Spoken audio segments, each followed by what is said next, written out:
ফেসবুকে হাজারো content creator আছে যারা যতক্ষণ না হিন্দু আর মুসলিমের কোনো ইস্যু হবে তারা ভিডিও বানাবে না।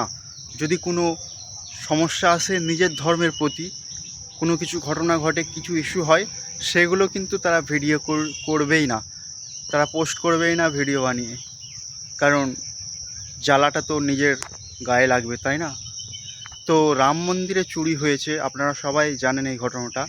তো ওই সাহেব মণ্ডল ফেসবুকে, তারপরে অভিজিৎ দাস, তারপরে কাল্লোল মণ্ডল, মানে এরা সব সময় নফরত দিয়ে ছড়ায়, সব সময় হিন্দু মুসলমান ইস্যুর ভিডিওগুলো বানায়। তো আমি বলবো এই রাম মন্দির নিয়ে একটা ভিডিও বানাক। তো আপনারা প্রচুর পরিমাণে ভিডিওটি শেয়ার করে দিন, যাতে ওই সাহেব মণ্ডল, অভিজিৎ দাস, তারপরে কাল্লোল মণ্ডল, এরকম অনেক আছে, অনেক অনেক অনেক সোশ্যাল হ্যান্ডেল আছে যারা প্রতি মুহূর্ত হিন্দু আর মুসলিম করে বেড়ায়। তো শেয়ার করুন আর আপনার মতামতটা কমেন্ট করে জানাবেন। ধন্যবাদ।